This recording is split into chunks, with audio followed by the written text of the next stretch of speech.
राम दवा है, रोग नहीं है, सुन लेना। राम त्याग है, भोग नहीं है, सुन लेना। राम दया है, क्रोध नहीं है, जगवा लो। राम सत्य है, शोध नहीं है, जगवा लो।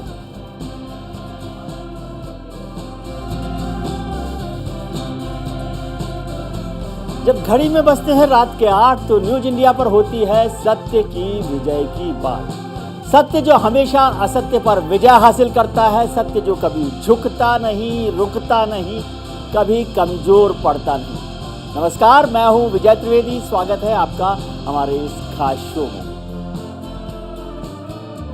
कोर्ट ने हमें अधिकार दिया है कि हम कार सेवा करें। जिस स्थान पर राम का जन्म हुआ वहाँ पर तो हिंदुस्तान का हिंदू चाहता है एक भव्य मंदिर बने। NIC की मीटिंग में मैं स्पष्ट किया था कि गोली नहीं चलाऊंगा, गोली नहीं चलाऊंगा, गोली नहीं चलाऊंगा। प्रभु राम की खातिर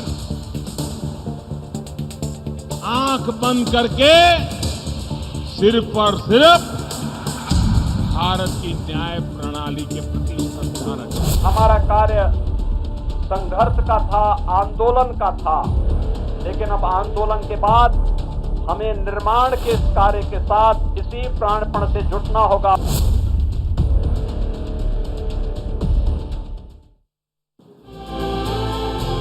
आंदोलन के बाद अब निर्माण का काम शुरू होगा। उत्तर प्रदेश के मुख्यमंत्री योगी आदित्यनाथ आज अयोध्या पहुंचे और वहां उन्होंने राम मंदिर निर्माण में गर्भगृह की शिला को रखा है।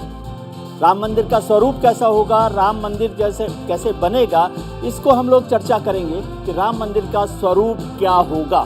ये स्वरूप देखिए, हम लोग चर्चा करेंगे। आज बताएंगे आपको कि राम मंदिर जो बनने वाला है उसका निर्माण कैसे हो रहा है। राम मंदिर परिसर का निर्माण जो है 107 एकड़ में किया जा रहा है।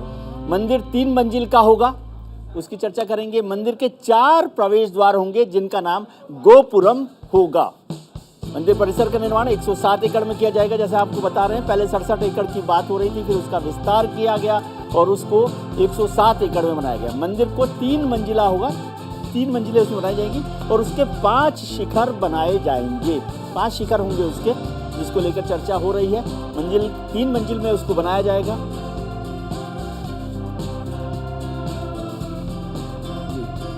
राम मंदिर की ऊंचाई जो है, ये स्वरूप की हम चर्चा कर रहे हैं। राम मंदिर की ऊंचाई 161 फीट रखी गई है, चौड़ाई 235 फीट होगी और लंबाई 360 फीट रखी गई है। राम मंदिर की ऊंचाई जो है 161 फीट होगी, यानी उसका जो शिखर है वो 161 फीट ऊंचा होगा। मंदिर 318 खंभों पर खड़ा होगा, उसमें 318 जो है पिलर्स को इस्तेमाल किया गया है। मंदिर के हर पिलर यानी खंभे की ऊंचाई 14.6 फीट रखी गई है। मंदिर का जो हर खंभा है उसकी जो ऊंचाई है वो 14.8 फीट रखी गई है। मंदिर के हर खंभे पर 16 मूर्तियां बनाई जाएंगी। उस पर जो है एम्बोज की जा रही है, उसको एनग्रेव किया जा रहा है और वहाँ पर 16 मूर्तियां हर खंभे पर होगी। मंदिर में कुल मिलाकर 318 खंभे होंगे। मंदिर के निर्माण में 4 लाख घन फीट क्यूबिक फीट जो है पत्थर लगेगा। इतने विशाल, इतने भव्य मंदिर में जो पत्थर का जो है वो 4 लाख घन फीट का पत्थर उसमें काम में आएगा, उस निर्माण में काम में लगेगा। मंदिर की पहली मंजिल पर राम दरबार बनेगा। जिस ग्रह का आज शिला रखी है, पहली शिला योगी आदित्यनाथ ने, उसमें मंदिर की पहली जो मंजिल है उस पर राम दरबार बनेगा। मंदिर में 50,000 से ज़्यादा भक्त एक साथ पूजा कर सकेंगे। आप इससे इसकी मंदिर की भव्यता का, उसके विशाल होने का अंदाज लगा सकते हैं कि एक साथ 50,000 से ज़्यादा भक्त वहाँ पर हो सकते हैं, एक साथ हो सकते हैं, पूजा कर सकते हैं। 167 फीट का वो उसकी चौड़ाई लंबाई है, वहाँ पर बताई है आपको। 318 उसमें खंभे लगे हुए हैं और मंदिर परिसर के जो नक्षत्र वाटिका की स्थापना भी वहाँ पर की जाएगी कि नक्षत्र वाटिका होगी। मंदिर में 50,000 से ज़्यादा भक्त एक साथ पूजा कर सकेंगे, ये इस बात का हमने जिक्र किया। और 45 एकड़ में राम कथा कुंज बनेगा। ये तो आपने चर्चा सुनी हमसे कि राम मंदिर की कहानी क्या है, राम मंदिर का स्वरूप कैसा होगा। लेकिन अब ये कहानी शुरू कहाँ से हुई, अयोध्या की जो टाइमलाइन है वो आप खास तौर से देखिए कि अयोध्या की टाइमलाइन कहाँ से शुरू होती है। 1528 में मुगल बादशाह बाबर के सेनापति मीर बाकी ने बाबरी मस्जिद का निर्माण कराया। यहाँ से ये पूरा विवाद जो झगड़ा है, विवाद की जो बात है वहाँ से शुरू होती है, जब कहा जाता है कि सेनापति मीर बाकी ने, बाबर का जो सेनापति था मीर बाकी, उसने वहाँ पर बाबरी मस्जिद का निर्माण कराया। 1885 में जब आते हैं, जब महंत रघुवीर दास ने फैजाबाद जिला अदालत में याचिका दायर की और कहा कि विवादित ढांचे के बाहर शामियाना तानने की अनुमति दी जाए, अदालत ने याचिका को खारिज कर दिया। पहली बार 1885 में 1885 में ये मामला अदालत तक पहुंचा था। फिर जब 1949 में आजादी के तुरंत बाद में केंद्रीय गुंबद जो वहाँ की विवादित ढांचा था, वहाँ पर रामलला की मूर्तियां 22-23 दिसंबर की बीच रात को रख दी गई। पता पड़ा कि वहाँ पर कहा गया कि रामलला प्रकट हो गए हैं। वो मूर्तियां 22-23 दिसंबर की दरमियानी जो रात थी उसमें वहाँ पर रख दी गई। फिर 1981 में उत्तर प्रदेश के सुन्नी केंद्रीय वक्फ बोर्ड ने विवादित स्थल पर अधिकार के लिए अपनी याचिका दायर की। तब वहाँ पर सुन्नी वक्फ बोर्ड पहली बार आया 1981 में, जब उसने अपनी याचिका दायर की और अपना अधिकार मांगा। 1 फरवरी 1986 को स्थानीय अदालत ने हिंदू श्रद्धालुओं के लिए ताला खोलने का आदेश दिया। यहाँ से ये विवाद जो है एक नया टर्न लेता है, एक नया ट्विस्ट लेता है, जब 1 फरवरी 1986 को वहाँ पर ताला खोलने का आदेश मिला। और फिर बड़ी घटना हुई 6 दिसंबर 1992 को, जब मस्जिद का या जो विवादित ढांचा है उसे गिरा दिया गया। 6 दिसंबर 1992 एक बड़ा जो है मोड़ है वो इस पूरे मंदिर के मामले का, जब विवादित ढांचे को ढहा दिया गया, गिरा दिया गया। 6 दिसंबर 1992। फिर 3 अप्रैल 1993 को विवादित स्थल पर जमीन अधिग्रहण के लिए केंद्र की नरसिम्हा राव सरकार ने विशेष कानून पारित किया। जब उसके लिए लैंड को एक्वायर किया गया, नरसिम्हा राव सरकार उस वक्त में थी जिसने डिस्प्यूटेड लैंड पर एक लैंड एक्विजिशन के लिए एक नया कानून एक्ट जो है स्पेशल एक्ट पारित किया था 3 अप्रैल 1993 को। उस वक्त नरसिम्हा राव की सरकार थी केंद्र में, कांग्रेस की सरकार थी।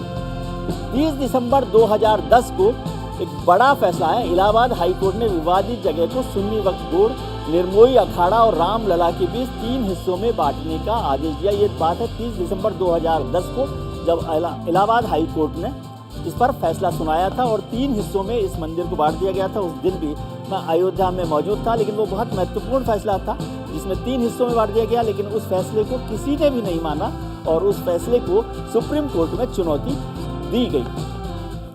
5 अगस्त 2020 को राम जन्मभूमि पर प्रधानमंत्री नरेंद्र मोदी ने भूमि पूजन किया। इससे पहले 5 अगस्त 2019 को नवंबर 2019 में सुप्रीम कोर्ट ने आदेश दिया था राम मंदिर के लिए जमीन सौंपने का मामला जो था, वो जो मामला है वो सौंपा। और फिर 5 अगस्त 2020 से राम जन्मभूमि पर प्रधानमंत्री नरेंद्र मोदी ने भूमि पूजन किया और वहाँ से राम मंदिर का निर्माण शुरू हुआ। इस पूरे मसले पर राजनेताओं की जो पूरी बयान है वो भी एक बार हम लोग देख लेते हैं, उसके बाद आगे चर्चा करेंगे। यहाँ को हमें दुनिया की सुंदरतम नगरी के रूप में स्थापित करना है और उस संकल्प के साथ हम सबको मिलकर के कार्य करना होगा, क्योंकि मंदिर निर्माण कार्य के पहले हमारा कार्य संघर्ष का था, आंदोलन का था, लेकिन अब आंदोलन के बाद हमें निर्माण के इस कार्य के साथ इसी प्राणपण से जुटना होगा। भगवान राम का भव्य मंदिर के निर्माण के साथ साथ अयोध्या भी भव्य और दिव्य हो, यही प्रधानमंत्री जी की मंशा है और इसी संकल्प के साथ जोड़ने के लिए मैं आपके बीच में आया हूं। इनको हमें अधिकार दिया है कि हम कार सेवा करें। जिस स्थान पर राम का जन्म हुआ वहाँ पर तो हिंदुस्तान का हिंदू चाहता है एक भव्य मंदिर बने। एनआईसी की मीटिंग में मैं स्पष्ट किया था कि गोली नहीं चलाऊंगा, गोली नहीं चलाऊंगा, गोली नहीं चलाऊंगा। प्रभु राम की खातिर आंख बंद करके सिर्फ और सिर्फ भारत की न्याय प्रणाली के प्रति श्रद्धा रखें। हमारा कार्य संघर्ष का था, आंदोलन का था, लेकिन अब आंदोलन के बाद हमें निर्माण के इस कार्य के साथ इसी प्राणपण से जुटना होगा।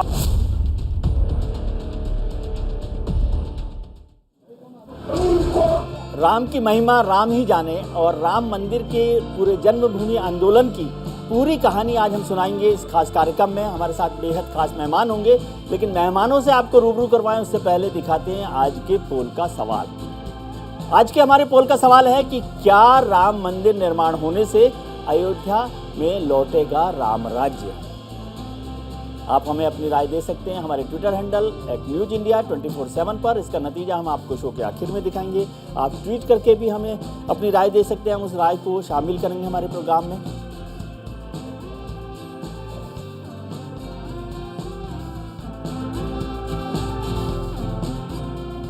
इस वक्त हमारे साथ जुड़ रहे हैं राम जन्मभूमि आंदोलन से जुड़े हुए एक बहुत ही महत्वपूर्ण, बहुत ही खास नेता, मेरे मित्र, भारतीय जनता पार्टी के वरिष्ठ नेता हैं, सांसद रहे हैं, विनय कटियार साहब। और 8:30 बजे से हमारे साथ जुड़ेंगे रामविलास वेदांती साहब, वो भी पूर्व बीजेपी सांसद हैं, राम जन्मभूमि आंदोलन से जुड़े हुए हैं। कटियार साहब, आपका बहुत बहुत स्वागत है। मैं जानता हूं कि आप इस आंदोलन से लंबे समय तक जुड़े रहे हैं। विनय कटियार का नाम राम जन्मभूमि आंदोलन से लगातार जुड़ा रहा है, बजरंग दल से लेकर विश्व हिंदू परिषद तक, और आपके भारतीय जनता पार्टी के सांसद बने। आज मुख्यमंत्री योगी आदित्यनाथ ने गर्भगृह की पहली शिला रखी है। इस पूरे आंदोलन का जो एक सामाजिक लड़ाई है, सामाजिक धार्मिक आंदोलन है, उसको आप कैसे देखते हैं?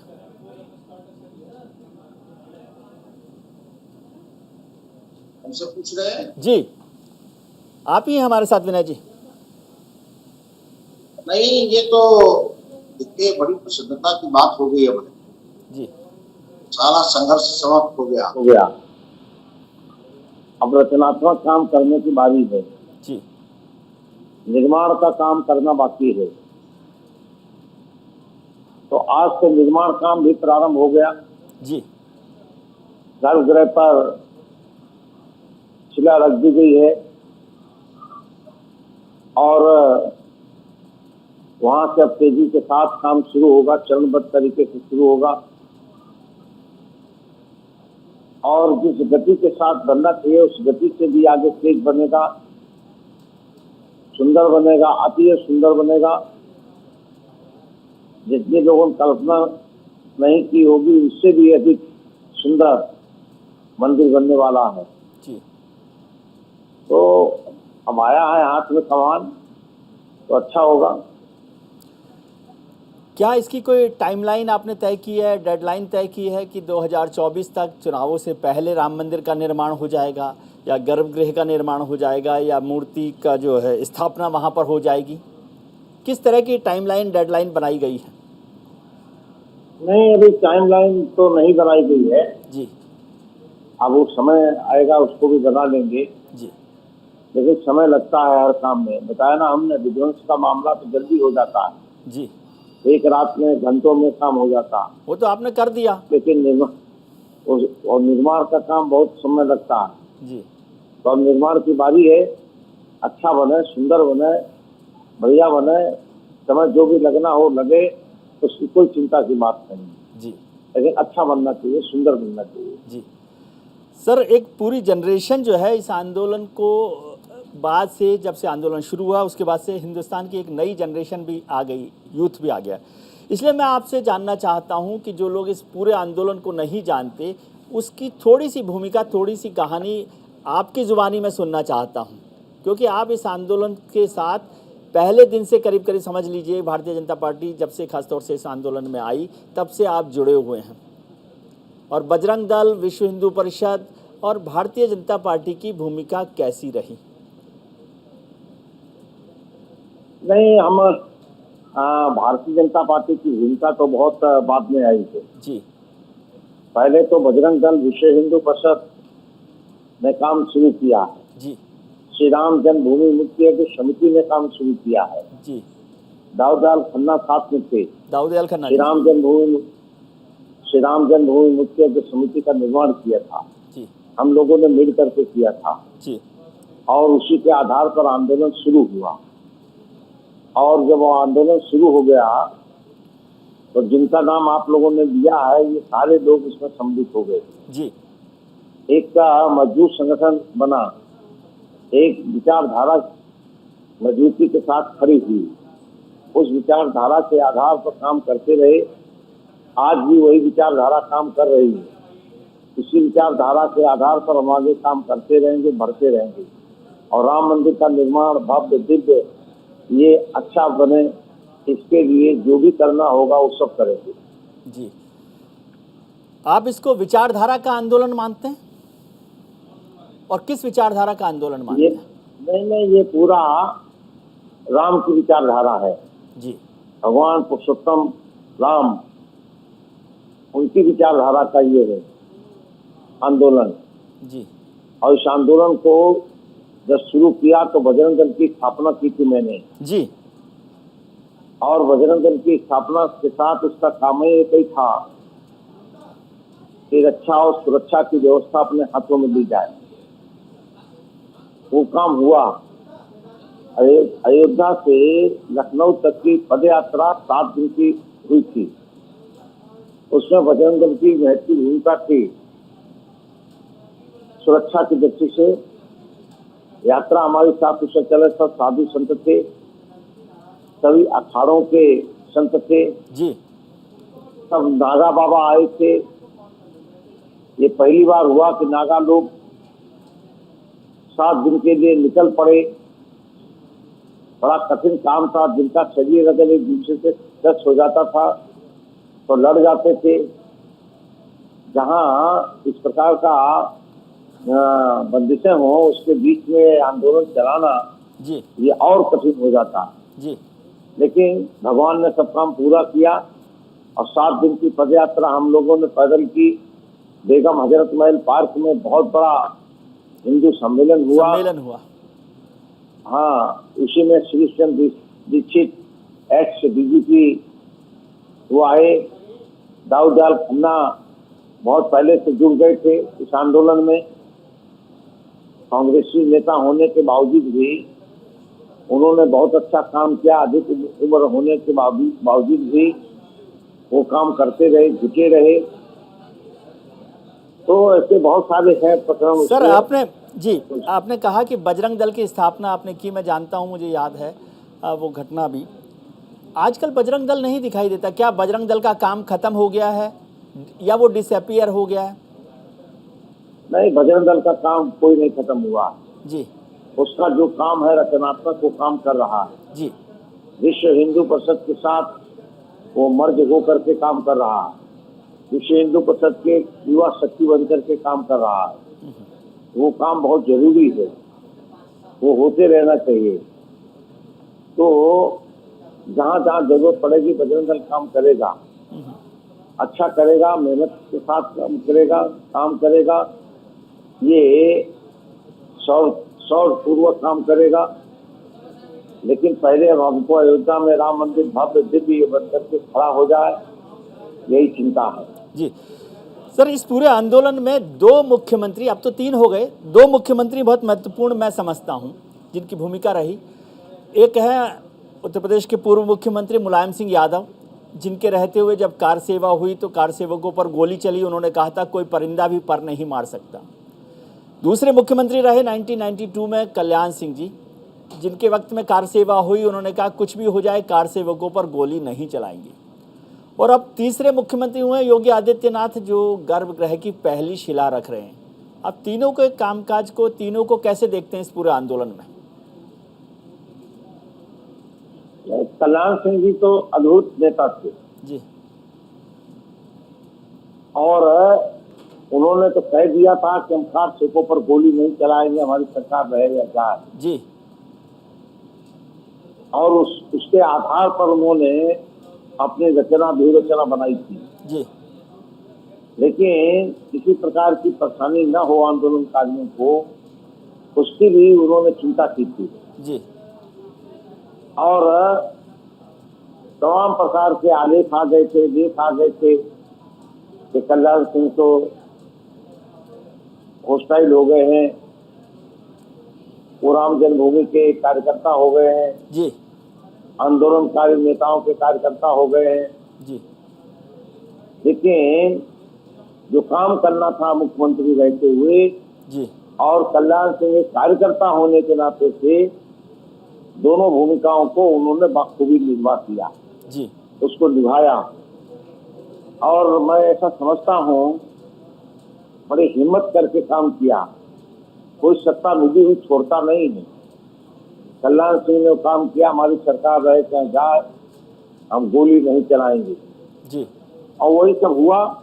मुलायम सिंह जी ने गोली चलाई जी और 30 अक्टूबर 2 नवंबर को गोली चली। हनुमानगढ़ी चौराहे पर पूरा रक्त रंजित चौराहा हो गया। जी पूरी वो गली जो है, जो वो दिगंबर अखाड़े को जाती है, वो रक्त रंजित हो गई थी। दो भाई एक साथ जिन्होंने शहादत दी हो। कोठारी बंधुओं का आप जिक्र कर रहे हैं? कोठारी बंधुओं का कोठारी जिक्र? बंधुओं का, हाँ, कोठारी बंधुओं में चर्चा कर रहा हूँ जी मैं। एक को जब तक उठा रहा था तब तक दूसरे को गोली लग गई। जी सारे लोग, हमारा पूरा आंदोलन को गहरा आघात लगा। लेकिन हम लोगों ने संकल्प लिया, जिसको मुलायम सिंह जी को जितनी ताकत हो वो लगा लें, जितने लोगों को मारना हो मार दे, लेकिन ये आंदोलन चलता रहेगा जब तक राम मंदिर ठीक है। के निर्माण की अनुमति नहीं देती। जी कटियार जी, आपके पास आता हूँ। थोड़ा सा ग्राफिक्स में हम समझाना चाहते हैं कि अयोध्या की जो इनसाइट स्टोरी है वो क्या है। पहली बात है कि अयोध्या का जब मूवमेंट था, जब शुरू हुआ 1949 में, तब प्रधानमंत्री थे देश के पहले प्रधानमंत्री जवाहरलाल नेहरू। लेकिन सवाल था कि क्या जवाहरलाल नेहरू अयोध्या गए थे?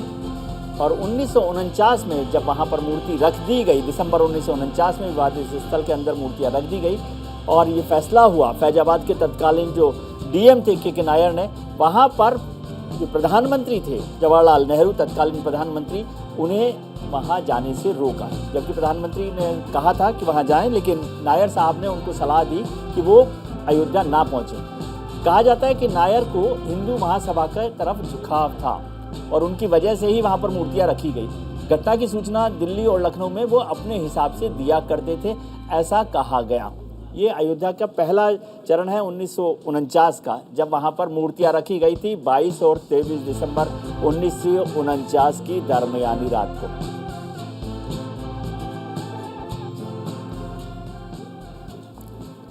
कटियार साहब, आपने बहुत अच्छे से पूरी बातों को समझाया। मैं एक छोटी सी बात समझना चाहता हूं कि अयोध्या मूवमेंट के बाद, पूरे आंदोलन के बाद, आज राम मंदिर का निर्माण वहां पर हो रहा है अयोध्या में, लेकिन राम और गर्भगृह में आज पहली शिला रखी गई है। लेकिन गर्भगृह की पहली शिला से पहले राम मंदिर आंदोलन की जो नींव के पत्थर हैं वो अब नहीं दिख रहे।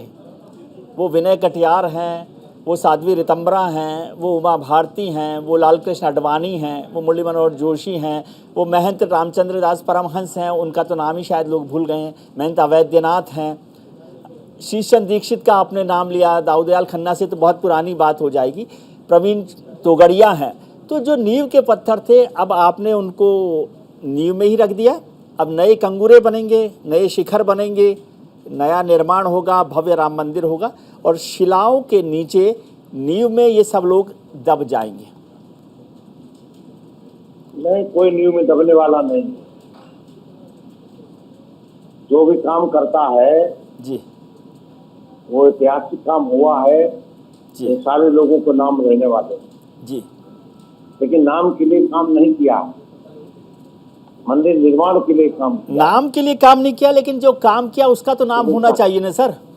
नहीं नहीं, वो तो ठीक बात आप कह रहे हो। जी साधन भले हो जाए, जी लेकिन हमारा काम होना चाहिए जी और उस काम के लिए लगातार हम लोग लगते रहे। जी आज भी हम लोग लगे हुए हैं, लेकिन अब काम का स्वरूप बदल गया।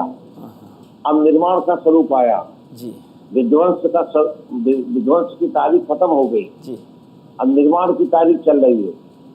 उस पर बनकर के राम मंदिर खड़ा होगा, यह मुझे विश्वास है। जी सर, शिखर पर और कंगूरों पर है ना, नींव के पत्थरों का रंग नहीं दिखता। और जब लोग देखने जाते हैं, श्रद्धालु जाते हैं, भक्त जाते हैं, पर्यटक जाते हैं, तो उन्हें तो कंगूरे दिखाई देते हैं, शिखर दिखाई देते हैं। बहुत सारे लोग हैं जो नींव को समझते होंगे कि जिसकी वजह से ये मंदिर का निर्माण हुआ है। एक छोटी सी बात आखिरी पूछना चाहता हूँ। आपने फिर से विध्वंस का जिक्र किया और आपने कहा कि विध्वंस तो एक रात में, एक सुबह में हो जाता है, निर्माण में वक्त लगता है। तो क्या इससे हम ये सीख ले सकते हैं कि आगे कोई विध्वंस ना करें, बिना विध्वंस के थोड़ा सा देश आगे बढ़े? भाई देखो, हम किसान आदमी हैं जी और मैं ये मानता हूँ जब खेत में हल चलता, घास खड़ी रहती है जी तो हल चलाना पड़ता है उसको नष्ट करने के लिए। जी बड़ी बड़ी घास खड़ी होती है। जी अब उसमें ये हम लोग कहें केवल ये घास खड़ी रहे तो अन्न कहाँ से पैदा होगा? जी तो उसको फिर जोतना पड़ता है, जी फिर जो गेहूं बोना पड़ता है, धान लगानी पड़ती है, जी ये काम करने पड़ते हैं। जी इसलिए उसकी चिंता मत करो, जी भगवान सब ठीक करेगा। चलिए, बहुत बहुत सब ठीक करेगा। बहुत बहुत धन्यवाद। हम तो चाहते हैं कि शिला जो रही है नींव की, वो भी कंगूरों तक चमकती रहें, उनको लोग याद रखें। आपका बहुत बहुत शुक्रिया कि आपने वक्त दिया।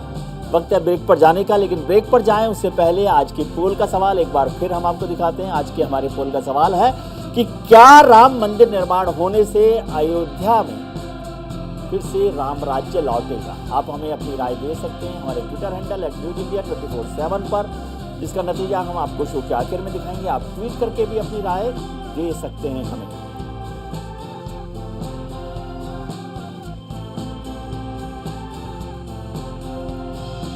वक्त छोटे से ब्रेक का, तुरंत लौटते हैं। हमारे साथ आगे बेहद खास मेहमान हैं वेदांती जी, जो बहुत लंबे समय तक राम मंदिर से जुड़े रहे हैं। सुनेंगे कुछ और कहानियां।